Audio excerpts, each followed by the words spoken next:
आज की वीडियो में हम कक्षा 12वीं के अध्याय 2 राजा, किसान और नगर के एक टॉपिक राजधर्म के नवीन सिद्धांत पर चर्चा करेंगे।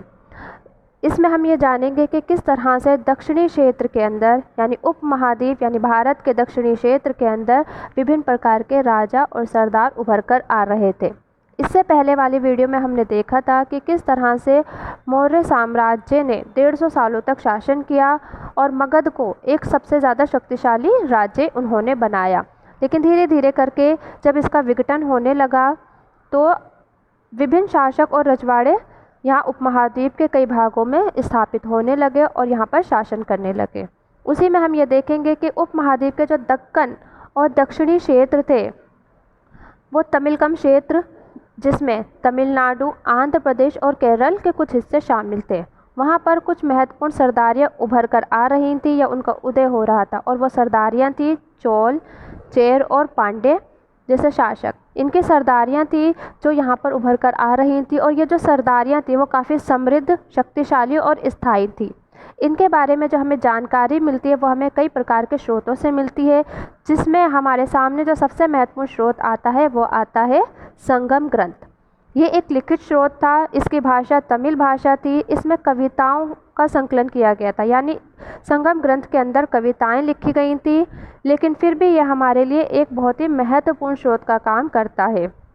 इसी के आधार पर हमें सातवाहनों और शक शासकों के बारे में भी जानकारी मिलती है। इसी के आधार पर संगम साहित्य या संगम ग्रंथ के आधार पर ही हमें यह पता चलता है कि दक्षिण क्षेत्र के अंदर जो विभिन्न राजा और सरदार थे ये लोग लंबी दूरी का व्यापार करते थे। और ये क्यों करते थे? ताकि वो राजस्व को इकट्ठा कर सके या राजस्व को जुटा सके और अपने राज्य को समृद्ध बना सके। इसमें हम ये देखेंगे कि संगम ग्रंथ जो था ये हमें जानकारी देता है कि मध्य और पश्चिमी भारत के जो क्षेत्र थे वहाँ पर इस समय में सातवाहनों का शासन था और इनका जो समय काल था वो 2री शताब्दी ईसा पूर्व से 2री शताब्दी ईस्वी का माना गया है। इसके साथ ही हमें ये जो ग्रंथ है ये बताता है कि जो उपमहाद्वीप था यानी भारत का जो पश्चिमोत्तर और पश्चिमी क्षेत्र था वहाँ पर जो शासन कर रहे थे वो थे शक। तो ये जो संगम साहित्य है ये हमें इनके बारे में जानकारी देता है। इसके अलावा हमें कुषाण शासकों और गुप्त साम्राज्य के बारे में भी जानकारी मिलती है। अब आगे हम देखेंगे दैविक राजा। दैविक राजा क्या होते हैं इसके बारे में जानेंगे कि राजाओं के आगे दैविक क्यों लगाया जाता था। दैविक राजा यहाँ पे राजा अपने नाम के आगे खुद को देवताओं के साथ जोड़ने के लिए लगाते थे, यानी कुषाण। यहाँ पे हम कुषाणों के बारे में पढ़ेंगे। कुषाणों के बारे में जो इतिहास लिखा गया वो कुछ स्रोतों के आधार पर लिखा गया था, जिसमें अभिलेख, साहित्य परंपरा, इसके अलावा इनके जो सिक्के थे और मूर्तियाँ, इनसे इनके बारे में या इनके इतिहास, कुषाणों के इतिहास के बारे में जानकारी मिलती है। और इसी से ये पता चलता है कि इनका जो समय काल था वो प्रथम शताब्दी ईसा पूर्व से प्रथम शताब्दी ईस्वी तक का काल माना गया है। तो इन्हीं के आधार पर हमें ये पता चलता है कि कुषाण शासक जो थे खुद को देवतुल्य या देवपुत्र मानते थे और इसीलिए ये अपने नाम के आगे देवतुल्य या देवपुत्र की उपाधियाँ लगाया करते थे। तो इसीलिए यहाँ पर इन शासकों को दैविक शासक कहा गया या दैविक राजा कहा गया। जैसे कि यहाँ पे हम नीचे फिगर देख रहे हैं सिक्कों की, ये हमें कुछ फिगर या चित्र नज़र आ रहे हैं। ये कुषाण शासकों के सिक्के हैं जिनसे हमें कुषाण शासकों के बारे में पता चलता है। ये जो सिक्के हैं इनके जो आगे का भाग है उस पर कनिष्क जो राजा है, जो कि कुषाणों का राजा था, कुषाण शासक जो थे उनमें एक राजा का नाम था कनिष्क, उसका चित्र हमें मिलता है। वही सिक्के के पीछे वाले जो पीछे का भाग होता है उस पर हमें एक देवता का चित्र दिखाई देता है। इससे हमें ये पता चलता है कि वे खुद को देवता के समान मानते थे। इसके अलावा हमें कुषाणों की एक बहुत ही बड़ी मूर्ति मिली है, जिससे कि हमें ये पता चलता है ये खुद को देवता के तुल्य मानते थे, इसीलिए वो इस तरह की मूर्तियों का निर्माण करवाते थे। जैसा कि अब हम यहाँ देखेंगे कि ये खुद को किस तरह से देवतुल्य बताते थे। यहाँ हम देखेंगे जो हमें उत्तर प्रदेश के मथुरा क्षेत्र से देव स्थान से यहाँ पे विशालकाय मूर्तियाँ मिली हैं, यानी बड़ी बड़ी मूर्तियाँ मिली हैं, जिसके आधार पे हमें ये पता चलता है कि ये खुद को देवता के समान मानते थे। इसके अलावा अफ़गानिस्तान से भी कुछ इसी प्रकार की मूर्तियाँ मिली हैं। इसके अलावा जो कुषाण होते थे वो खुद को कुषाण खुद को देवतुल्य, जो यहाँ हम देखेंगे जैसे दिखाया गया देवतुल्य या देवपुत्र के नाम से या अपने नाम के आगे इस तरह की उपाधियाँ लगाते थे। अब इन्होंने ये प्रेरणा किससे ली? ये अनुमान लगाया जाता है कि ये जो खुद को देवतुल्य या देवता के समान कहते थे, शायद इन्होंने ये सारी चीज़ें या ये सारी चीज़ जो थी वो चीनी शासकों से सीखी थी या उनसे प्रेरित होकर ही वो अपने नाम के आगे स्वर्गपुत्र, क्योंकि वो अपने नाम के आगे स्वर्गपुत्र लगाते थे, इसीलिए उनसे प्रेरित होकर कुषाण शासकों ने भी अपने नाम के आगे देवपुत्र लगाना शुरू कर दिया था। के बाद अब हम यहाँ आगे 4वीं शताब्दी ईस्वी का इतिहास पढ़ेंगे, जिसमें हम गुप्त साम्राज्य के बारे में पढ़ेंगे। और अब हम ये जानेंगे ये जो गुप्त साम्राज्य थे, इस साम्राज्य के अंदर कई सामंत लोग शामिल थे। यानी ये सामंतों का ये जो साम्राज्य था सामंतों पर निर्भर करता था, और ये जो सामंत होते थे अपना जो निर्वाह होता था वो स्थानीय संसाधनों के आधार पर करते थे। ये सामंतों के हम कुछ विशेषताएं जानेंगे कि ये किस तरह से अपना जीवन निर्वाह करते थे। तो ये स्थानीय संसाधनों के आधार पर अपना जीवन निर्वाह करते थे। इसी के साथ ये भूमि पर भी अपना नियंत्रण रखते थे, और जो शासक होते थे शासक वर्ग का ये आदर करते थे, और उन शासकों को ये सैनिक सहायता भी पहुंचाते थे। जगह पर तो ऐसा भी होता था, जो सामंत शक्तिशाली होते थे वे राजा भी बन जाते थे, और बहुत बार जो कमज़ोर राजा होते थे वो बड़े जो राजा होते थे उसके अधीन भी आ जाते थे या उसके लिए भी काम करना शुरू कर देते थे। और इन गुप्त शासकों का जो इतिहास है वो विभिन्न स्रोतों के माध्यम से या विभिन्न स्रोतों की सहायता से लिखा गया है, और इसके लिए जिन स्रोतों का इस्तेमाल किया गया है वो हैं साहित्य, इतिहास और अभिलेख। इनकी सहायता से गुप्त शासकों का जो समय काल था या इतिहास था उसको लिखा गया। इसके अलावा कवियों द्वारा, जो कवि होते थे उनके दरबार में उनके द्वारा राजा के लिए जो प्रशंसा लिखी जाती थी उसके माध्यम से भी इनके इतिहास के बारे में हमें जानकारी मिलती है, और इन प्रशंसाओं को प्रशस्तियों के नाम से जाना जाता था। यानी कि इनके दरबार में जो कवि रहा करते थे वो अपने राजाओं के लिए या अपने राजाओं की तारीफ़ करने के लिए या प्रशंसा करने के लिए कुछ प्रशस्तियों का निर्माण करते थे। तो यहाँ पर हम देखेंगे कि प्रशस्तियाँ क्या हैं। प्रशस्तियाँ वह होती थी जो उनके कवियों यानी कि राजा के कवियों के द्वारा प्रशंसा यानी तारीफ में लिखी जाती थी, उन्हें ही प्रशस्ति कहा जाता है। यहाँ हम एक प्रशस्ति का उदाहरण भी ले गए, जैसे कि प्रयाग प्रशस्ति। ये एक इसी प्रकार की प्रशस्ति है जो राजा के लिए लिखी गई थी। और कौन से राजा के लिए लिखी गई थी? ये गुप्त सम्राट यानी कि गुप्त राजाओं के एक राजा के लिए लिखी गई थी, जिसका नाम था समुद्रगुप्त। ये समुद्रगुप्त के लिए लिखी गई थी, और किसने लिखी थी? हरिसेन। प्रयाग प्रशस्ति, इसे एक दूसरे नाम इलाहाबाद स्तंभ लेख या इलाहाबाद प्रशस्ति के नाम से भी जाना जाता है। इसकी रचना किसने की थी? इसकी रचना हरिसेन ने की थी। और किस राजा के लिए की थी? समुद्रगुप्त के लिए की थी। अब हरिसेन था कौन? हरिसेन जो था वो इस सम्राट का यानी सम्राट समुद्रगुप्त का एक राजकवि था, और उसने इस प्रशस्ति का निर्माण संस्कृत भाषा में किया था। यानी इसने तारीफ लिखी थी किसकी? समुद्रगुप्त की। और इसीलिए ये बहुत ही महत्वपूर्ण है और हमें समुद्रगुप्त के इतिहास के बारे में भी जानकारी देती है। और यहाँ पर अब हम एक विशाल मूर्ति देखते हैं। जैसे हमने पहले बताया था कि ये लोग विशालकाय यानी बड़ी बड़ी मूर्तियाँ बनाते थे। ये उन्हीं में से एक मूर्ति है जो हमारे सामने आती है, जो हमें इनके बारे में ये बताती है कि ये खुद को देवता के समान मानते थे, देवतुल्य मानते थे या खुद को दैविक राजा कहते थे। हम अगले टॉपिक पर चर्चा करेंगे जो है बदलता हुआ देहात। इसमें हम देखेंगे कि किस तरह से राजा की जो छवि थी वो जनता के मन में क्या थी, जनता राजा के बारे में क्या सोचती थी, और किस तरह से हमें इसके बारे में जानकारी मिलती है। अब इसके बारे में जो हमें जानकारी मिलती है वो हमें जातक और पंचतंत्र की कहानियों या कथाओं या ग्रंथों से मिलती है, क्योंकि अभिलेख जो थे वो ज़्यादातर ऐसे अनुभवी व्यक्तियों के द्वारा लिखवाए जाते थे, ऐसे व्यक्तियों के द्वारा लिखवाए जाते थे जो समृद्ध होते थे। तो इसमें हमें आम लोगों की जो सोच थी उसके बारे में पता नहीं चलता। लेकिन जातक और पंचतंत्र की जो ग्रंथ थे वो ऐसे किस्से कहानियाँ थे जो कि लोग आपस में एक दूसरे को कहते और सुनाते थे, और बाद में इन किस्से कहानियों को लिखित रूप या लिपिबद्ध रूप प्रदान किया गया था।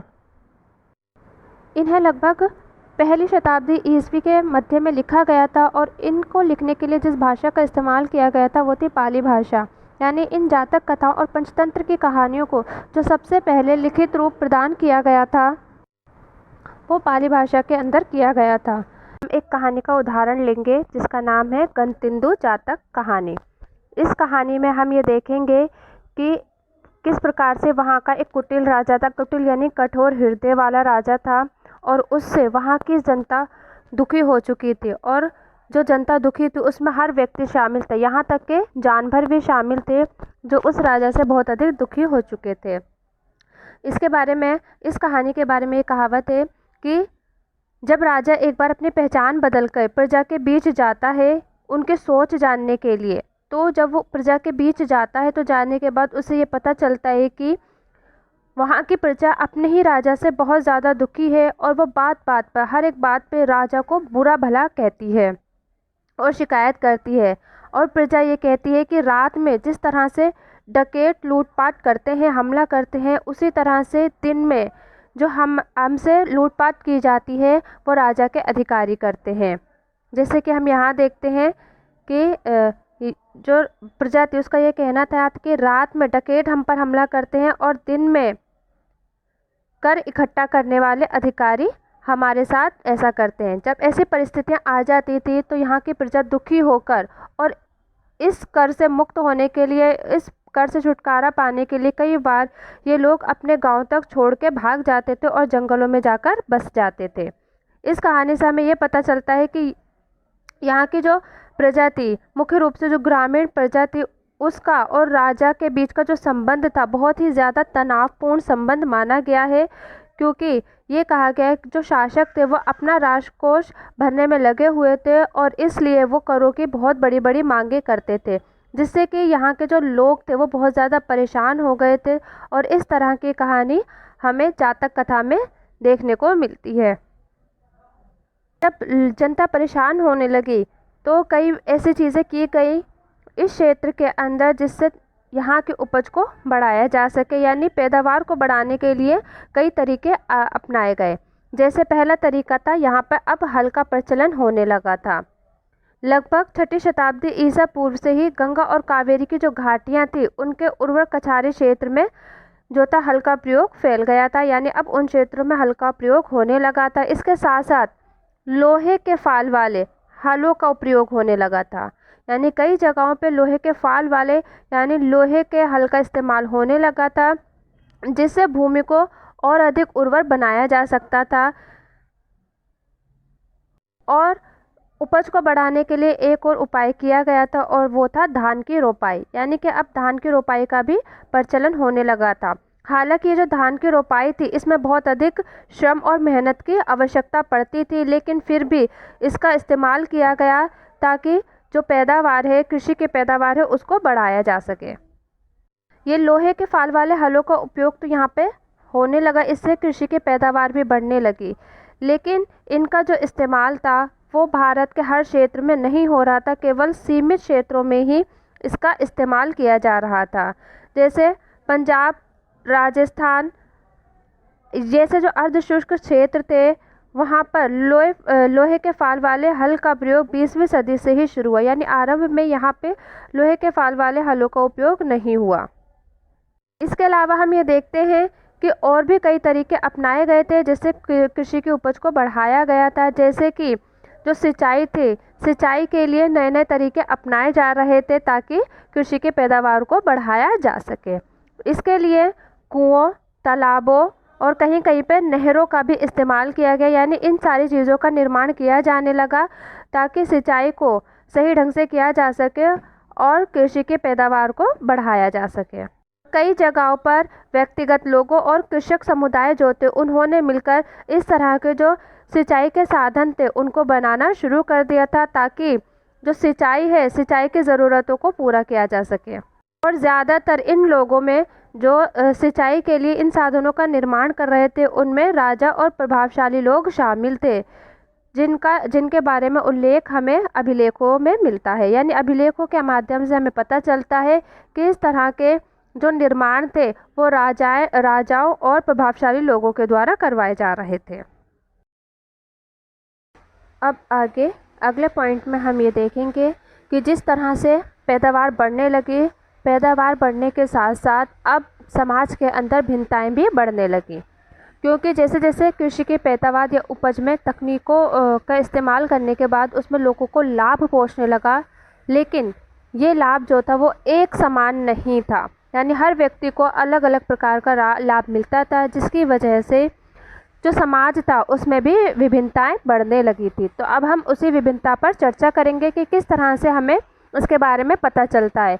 तो हमें जो बौद्ध की कथाएं थी, बौद्ध कथाएं और कहानियां थी, उनके माध्यम से हमें इसके बारे में या इन विभिन्नताओं के बारे में पता चलता है, क्योंकि बहुत सारी बौद्ध कथाओं और कहानियों में भूमिहीन खेतीहर, यानी ऐसे खेतीहर, ऐसे किसान जिनके पास अपनी भूमि नहीं होती थी, उनके बारे में पता चलता है। श्रमिक यानी मजदूरों के बारे में पता चलता है।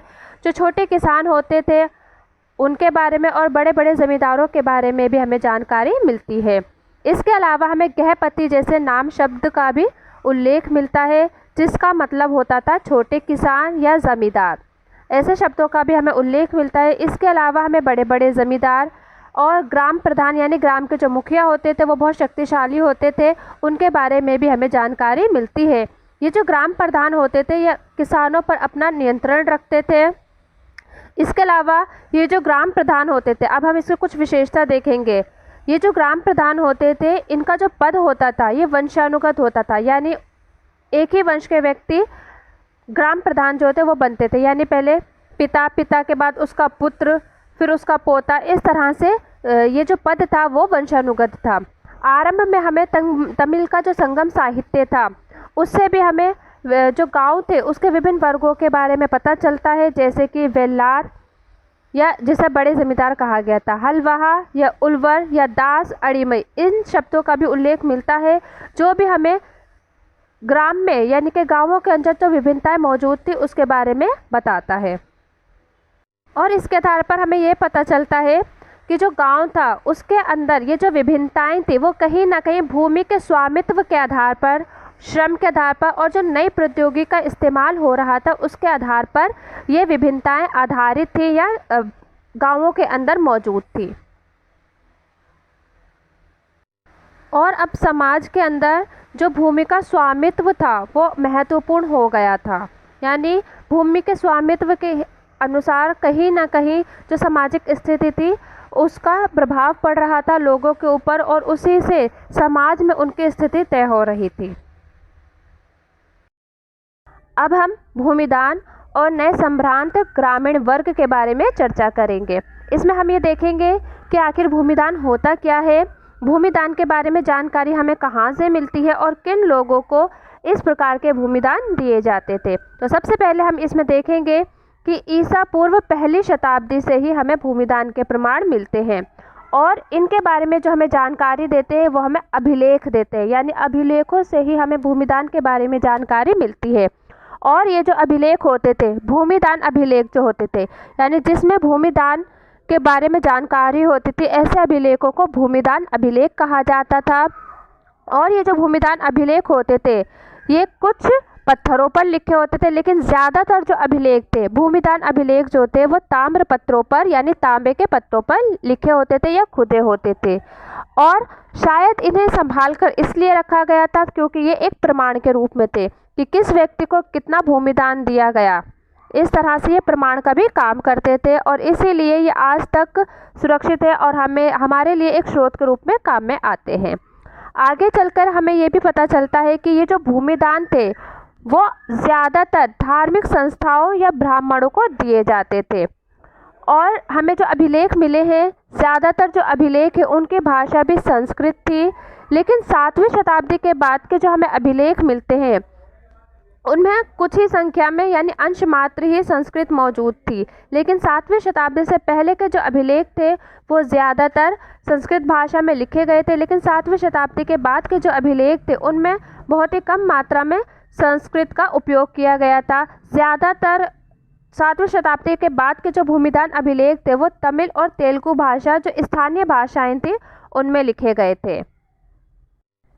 इन अभिलेखों से हमें एक चीज़ और पता चलती है, वो ये कि प्रभावती गुप्त जो कि चंद्रगुप्त द्वितीय की पुत्री थी, एक महिला शासिका थी, जिसका विवाह जो हुआ था दक्कन पठार के वाकाटक परिवार में हुआ था। ये एक बहुत ही महत्वपूर्ण वंश से संबंध रखती थी, लेकिन संस्कृत साहित्यों के अनुसार या संस्कृत धर्मशास्त्रों के अनुसार महिलाओं को भूमि इकट्ठा करने या भूमि संपत्ति पर कोई अधिकार नहीं होता था। लेकिन एक अभिलेख से हमें ये पता चलता है कि जो प्रभावती गुप्त थी उसने भूमि का दान दिया था, और भूमि का दान तभी दे सकता है कोई व्यक्ति जब वो उस भूमि का मालिक या स्वामी हो। तो हमें अभिलेखों से ये पता चलता है कि प्रभावती गुप्त जो थी वो भूमि की मालिक थी, स्वामी थी, और उसने भूमि दान दिया था। इससे हमें एक चीज़ और ये पता चलती है, जो धर्मशास्त्र थे, धर्मशास्त्रों को हर जगह पर एक समान रूप से लागू नहीं किया जाता था। अब इतिहासकारों के द्वारा ये भी बात सामने आती है कि ये जो भूमि दान थे वो आखिर दिए क्यों जाते थे।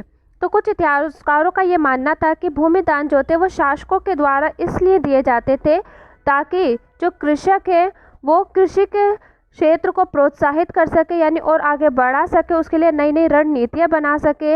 इसलिए शायद जो किसान वो जो शासक थे वो किसानों को इस तरह के भूमि दान दिया करते थे, क्योंकि इस समय में बहुत अधिक प्रोत्साहित किया जाना था कृषि को, इसलिए इस तरह के भूमिदान दिए गए थे। कई इतिहासकारों का ये भी मानना है कि जो राजनीतिक प्रभुत्व था शासकों का वो कमज़ोर होता चला जा रहा था और राजा सामंतों से दुर्बल होने लगे थे, और इसलिए भी उन्होंने भूमिदान देना शुरू कर दिया था ताकि वो अपनी प्रधानता या अपनी दुर्बलता को कम कर सकें। और इस तरह के जो भूमिदान थे, इन भूमिदानों से हमें राज्य और किसानों के बीच के जो संबंध थे उनकी एक झलक भी मिलती है। लेकिन समाज में कुछ ऐसे भी लोग थे जिन पर अधिकारियों और सामंतों का नियंत्रण नहीं था, जैसे कि पशुपालक, संग्राहक, शिकारी, मछुआरे, शिल्पकार, घुमक्कड़ लोग जो होते थे, जो एक स्थान पर नहीं रहते थे, और इसके साथ कुछ अन्य वर्ग के लोग जो चीज़ों का आदान प्रदान करते थे। और ये जो घुमक्कड़ लोग थे वो कभी एक जगह पे नहीं रहते थे, वो इधर से उधर यानी अपने जीवन निर्वाह के लिए जब उन्हें अपनी ज़रूरत की वस्तु जिस जगह से मिलती थी वो उसी जगह पर रहना आरंभ करते थे। इस तरह के प्रमाण भी हमें मिलते हैं अभिलेखों के माध्यम से।